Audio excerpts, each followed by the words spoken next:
발길 닿는 곳 어디서나 우리는 나무를 만납니다. 그곳은 처음 가본 낯선 곳일 수도, 태어나 살던 고향 마을일 수도 있겠죠. 늘 그곳에서 오가는 우리를 반겨주는 나무 한 그루. 사람들이 떠나고 도시가 바뀌는 동안에도 묵묵히 한 자리를 지키고 섰는데요.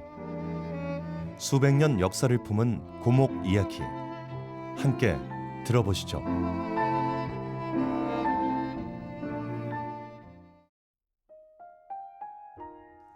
아프리카만큼 덥다고 해서 붙은 별명 데프리카.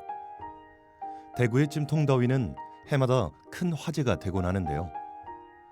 사방이 산으로 둘러싸인 분지 지형이 바로 폭염의 원인으로 꼽히고 있습니다. 어떻게 하면 무더위를 극복할 수 있을까? 여기에 최근 대구시의 노력이 빛을 발한 사업이 있습니다. 푸른 대구 가꾸기 사업은 이제 지금 현재 그 도시민들이 있지 않습니까? 옛날에는 도시가 크고 외형적으로 화려하고 이런 데에서 시민들이 만족했는데 지금은 이제 패턴이 바뀌어가지고 쾌적한 환경 속에 사는 것을 더 희망합니다. 그러면 쾌적한 도시를 만들려 그러면은 공원 녹지가 많고 숲이 많아야 되잖아요. 그래서 이제 1000만 그루 나무 심기 운동을 제창해가지고 대구에 이제 나무를 많이 심고.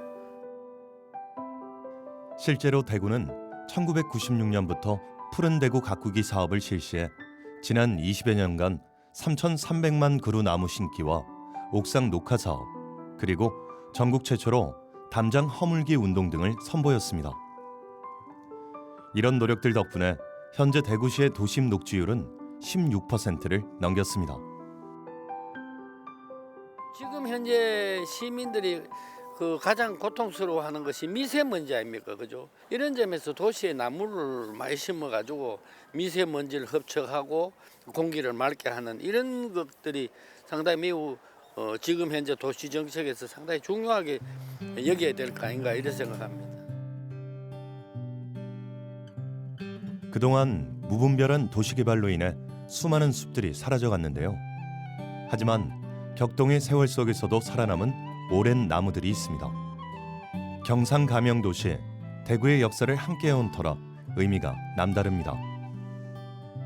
이게 이제 경상감영이 대구에 온 데 대해서 결정적인 역할을 한 분이 이제 그 당시 임진왜란 이후에 피폐한 경상도 지방을 이제 그 지원하기 위해서 파견되었던 도채찰사 이덕형이라고 하는 분입니다. 그래서 그분이 대구를 이렇게 그 한미한 고을로 놔둬서는 안 되겠다. 이래서 경상감영을 여기 설치하는 것이 이제 그 좋겠다. 이래 이제 중앙에 보고를 함으로 인해 가지고 경상감영이 대구에 유치되기 때문에 대구별 발전에 크게 공헌한 분이 바로 이덕형이다. 이덕형은 당시 경상, 충청, 전라, 강원 사도의 도채찰사였습니다. 그렇게 임진왜란이 끝난 1601년 그의 건의에 의해 대구로 오게 된 경상감영. 이후 오늘의 대구가 있기까지 가장 큰 공로자는 바로 이덕형이라고 할 수 있는데요. 그래서 그의 공덕을 기리는 나무도 있습니다. 향교라든지 관아라든지 서원이라든지 이런 데 이제 해화나무를 많이 심었습니다. 그래서 이 해화나무는 고결한 선비나 훌륭한 관리를 뜻하기 때문에 이덕형 그 도채찰사하고 가장 잘 어울리는 나무다 이래 볼 수 있습니다. 오랜 세월 경상감영을 지키며 대구의 발전을 지켜본 나무. 선비 이덕형은 떠났지만 그의 넋은 여기 깃들어 여전히 후손들을 응원하는 것만 같습니다. 지금 현재 수령은 예측할 수 없는데 나무를 보시면 알지만은 밑둥치에서 가지가 나와가지고 지금 이렇게 크게 이제 성장하고 있거든요. 그런 이거를 볼 때 경상 감령이 일로 올 때 감령을 다 짓고 난 뒤에 심었을 것으로 그래 생각되면은 한 수령이 400년 가까이 된다 이렇게 말씀드릴 수 있습니다. 대구의 몽마르트 언덕이라고 불리는 청라 언덕. 깊어가는 이 가을, 산책하기에도 더할 나위 없이 멋진 곳인데요. 뿐만 아니라 이곳은 대구의 근현대사와 기독교, 가톨릭 역사를 볼 수 있는 유적으로도 유명합니다. 옛날에 개성학교 다닐 때 학생들이 이 청라 언덕을 통해서 다녔습니다. 개성학교에는 그 당시 박목월 선생, 현재명 선생 이런 그 우리나라를 대표하는 기라성 같은 예술가들이 다녔던 데거든요. 그렇기 때문에 이 언덕은 대구 지역 출신 예술가들의 발자취가 남아있는 그런 아주 의미 있는 장소라고 보시면 되겠습니다. 또 하나 의미를 더하는 건 이곳에 아주 특별한 사과나무가 있다는 건데요.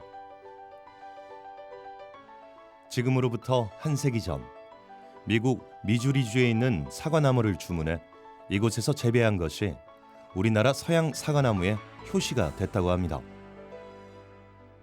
그렇다면 이 나무는 누가 들여온 걸까요?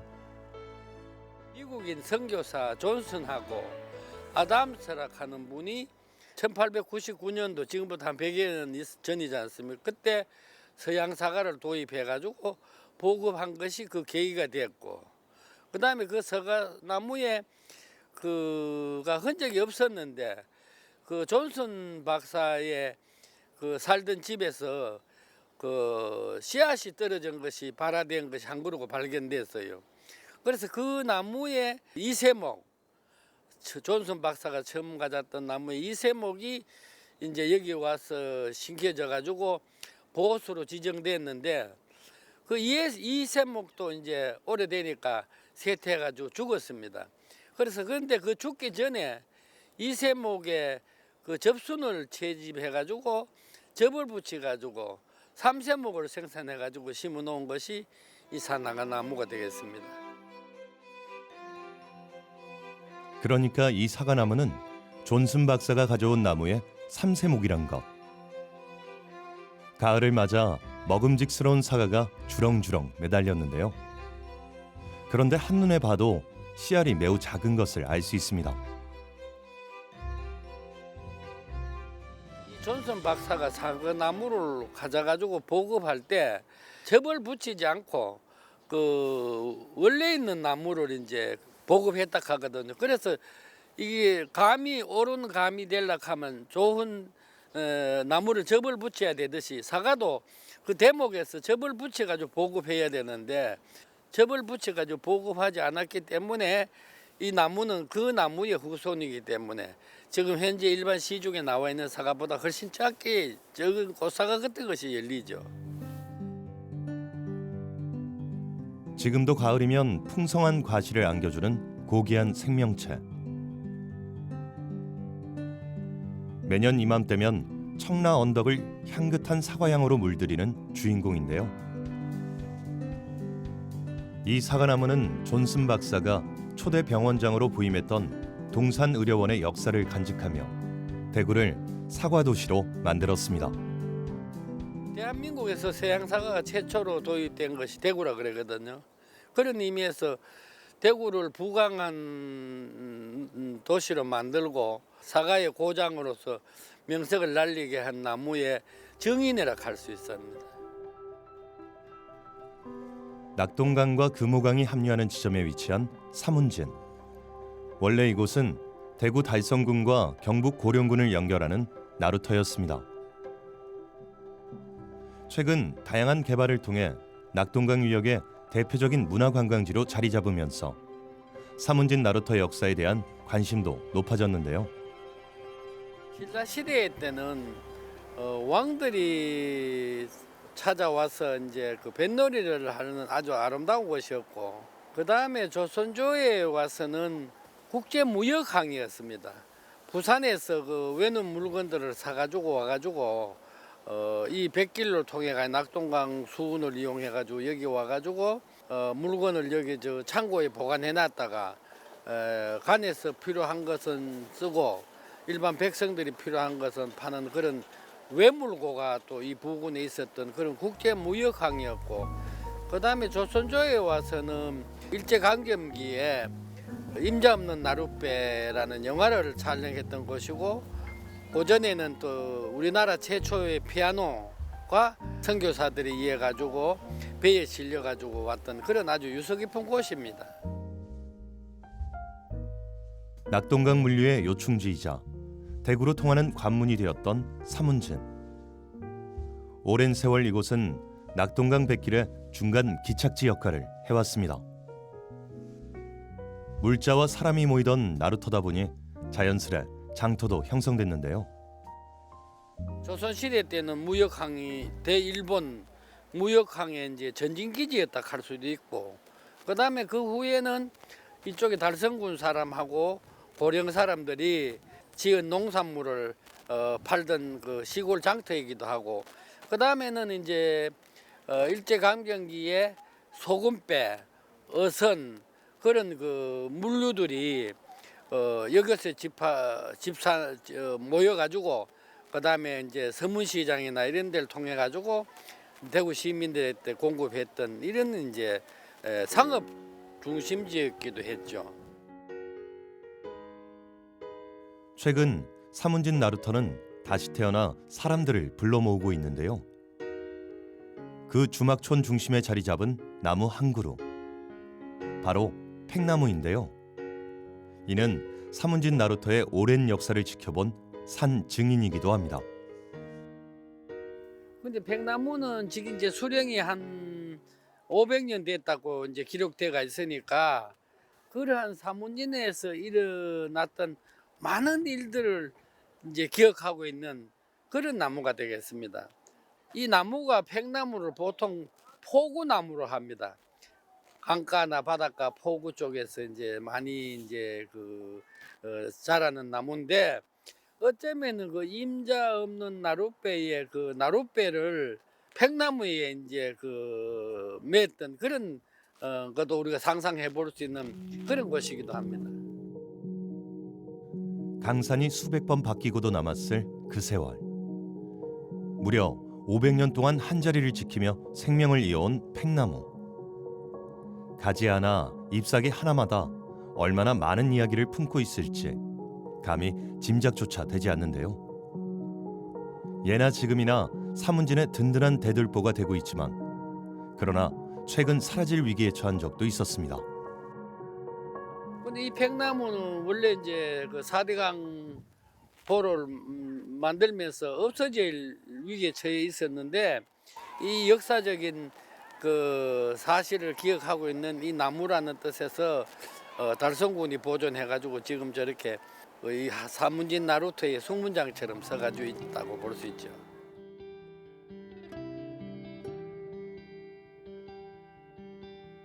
새 봄이 오면 팽나무는 또 한 번 새 잎을 틔우며 새 옷을 입을 것입니다.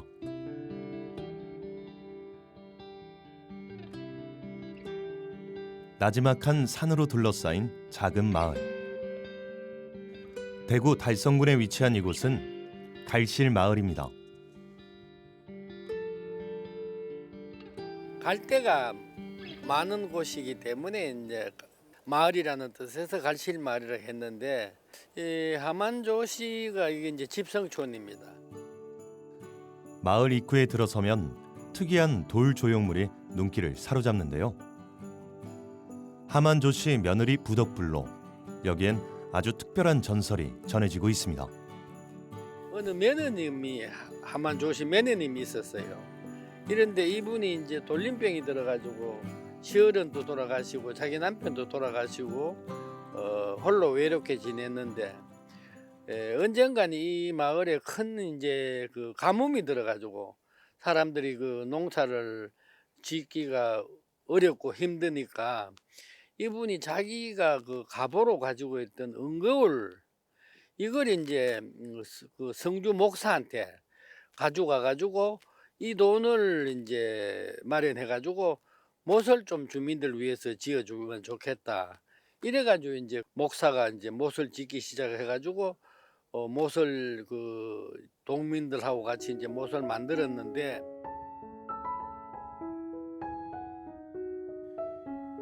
여기가 바로 조씨 며느리가 마을을 위해 만든 갈실못인데요.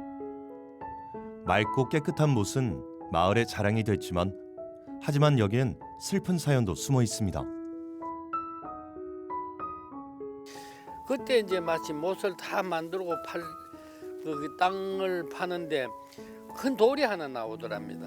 그래서 그 돌을 이제 마지막 걷어내니까 비가 막 억수로 쏟아져 가지고 물이 차이기 시작했거든요. 그런데 갑자기 그 조신 며느리가 이제 죽었다는 전가를 받았어요. 그래가지고 그 마을 사람들이 아하, 조신 며느리의 그 아름다운 그 저 마음씨가 이렇게 비를 내리게 해가지고 이거 못을 무물을 채워가지고 우리 농사를 잘 짓게 해주는가 이렇게 이제 생각하고 그 마지막 파낸 도로를 가지고 조시의 모양을 이제 만들어가 조각해가지고 그래서 이제 마을 그 못 옆에다가 이제 설치해 놨는데 그걸 이제 동네 사람들은 부덕이 부처님과 같이 너그럽고 인자하다 하는 그런 뜻에서 부덕불을 만들어 가지고 설치해 줬다는 이런 전설이 이제 있습니다.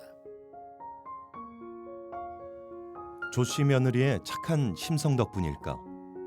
이후 동네 사람들은 더 이상 가뭄 걱정을 하지 않았다고 합니다. 마을 입구에 들어선 커다란 느티나무. 하만 조씨 일가가 마을을 개척하며 번영을 위해 심은 나무라고 합니다. 그러니까 이거는 이제 이 조씨 집성촌의 그 당산나무거든요. 어려울 때나 힘들 때나 이제 와서 나무에서 빌고 특히 1년에 한 번 정을 보름 경우에는 전 동민이 모여가지고 제사를 지내고 음복을 하고 그 해에 이제 저 뭐고 그 할 일들을 논의하는 이런 공동체 정신이 이 나무를 통해서 이제 형성됐거든요. 그렇기 때문에 이런 부덕불의 조시 며느리 같은 경우에도 이러한 나무의 전기를 받아가지고 이렇게 이제 그런 아름다운 마음이 이제 그 몸속에 생겨가지고 그런 선행을 저질러다고 이래 보아도 무방하지 않겠나 이런 생각합니다. 대구 달성군 대니산 끝자락에 자리한 도동서원. 조선시대 선비들의 풍류와 전통 건축의 아름다움을 느낄 수 있는 곳인데요. 지난해 유네스코 세계문화유산에 등재되면서 더 많은 관심을 모으고 있는 한국의 서원. 그중 달성 도동서원은 한국을 대표하는 서원 건축의 백미로 손꼽히고 있습니다. 도동서원은 우리나라 그 향교에 모셔져가 있는 성현 18명 중에 한 분인 한원당 김경필 선생님이 모셔져가 있는 곳이고 조선 후기에 서원 철폐령이 내려져 가지고 많은 그 서원들이 해철될 때 그때도 보존된 아주 조선조의 서원 모습을 그대로 간직하고 있는 그런 특징이 있고 그또 유학을 공부하는 사람으로서는 한원당 선생님에 대해서 공부할 수 있는 이런 공간이라고 말할 수 있습니다. 어느덧 한층 깊어진 가을. 도동서원 내부는 온통 금빛으로 물들어 사람들을 유혹하는데요. 서원 입구, 흔히 김굉필 나무로 불리는 은행나무가 바로 그 주인공입니다. 지난 세월, 때로는 그늘을 만들고 때로는 비바람을 막아주며 그 당당한 기상과 우직함으로 한결같이 도동서원을 지켜온 은행나무. 주변 풍경도 수려하지만은 특히 가을 되면은 이 도동서원이 사액된 것을 기념해 가지고 한강정구 선생님이 심었다는 은행나무가 아주 노랗게 물들어 가지고 이 주변 풍경을 더욱 아름답게 하고 있는 곳이죠. 바람에 흩날리는 은행잎이 보석처럼 찬란히 빛나는데요. 도동서원의 역사와 함께해온 이 은행나무에는 세월의 무게가 더해져 고귀한 기품이 느껴집니다. 은행나무는 이 도동서원이 나라로부터 사액된 것을 기념해가지고 심었다는 그런 얘기가 전해오기 때문에 400년 넘는다고 볼 수 있죠. 한강 선생님이 이제 서원이 들었으면은 나라에서 사익을 받아야 공식적으로 그 서원을 운영할 수 있는 전답이나 노비나 책 같은 걸 하사받을 수 있는데, 그런 것을 받으려고 하면 그 서원이 그 모시는 분이라든지 이런 품격이 상당히 높아야 되잖아요. 그런 거를 다 이제 인정해가지고 나라에서 사익된 것을 기념해가지고 심었다 하니까, 그런 점에서 또 다른 서원의 은행나무하고는 또 다른 면이 있다, 이렇게 이제 말씀드릴 수 있습니다. 도동서원의 또 다른 백미는 바로 건축 양식인데요. 성리학 건축 미학의 완성을 이뤘다는 평가를 얻고 있습니다. 또한 아름다운 토담으로 지어진 담장은 전국 최초로 보물로 지정돼 주목받았는데요. 단아하고 소박한 그 모습이 더없이 든든하게 다가옵니다. 건축물을 짓을 때 주도했던 분이 이제 이 은행나무를 치면은 외정손 한강정구 선생이거든요. 그런 점에서 이 건축이 아주 독특하지 않습니까? 담장이 토담인데 우리나라에서 유일하게 보물로 지정된 것이 도동서원 담장입니다. 이런 점을 볼 때 유학을 공부한 사람뿐만 아니고 건축을 공부하는 사람이나 그 다음에 조경을 공부한 사람들도 이곳에 와서 우리 전통 건축이나 조경 기법을 배워야 된다고 이렇게 생각됩니다. 언제나 그 자리에 한결같은 모습으로 우리 곁에 머무는 나무. 한 그루의 나무가 모여 숲을 이루고 우리는 그 대자연의 품 안에서 비로소 살아갈 수 있는 것이겠죠. 선조들이 거기 물려준 고귀한 그 생명문화유산이다. 또 이 나무들은 이제 우리 대구의 과거와 현재를 말은 못하지만 다 안고 있는 이런 의미 있는 나무들이고, 또 그런 것을 역사를 품고 있는 나무들이기 때문에, 그런데 비해 가지고 자꾸 이제 도시가 확장되고 길이 내지고 또 집이 들어서면서 있네 가지고 이런 선조들이 물려주는 귀중한 이 생명문화유산이 훼손되는 경우가 많기 때문에 잘 보듬어 가지고 후손들에게 물려줘야 된다, 이런 생각을 가지고 있습니다. 경상 가명공원부터 청라언덕 그리고 도동 서원까지 대구의 역사가 있는 곳엔 어김없이 고목 한 그루가 서 있습니다.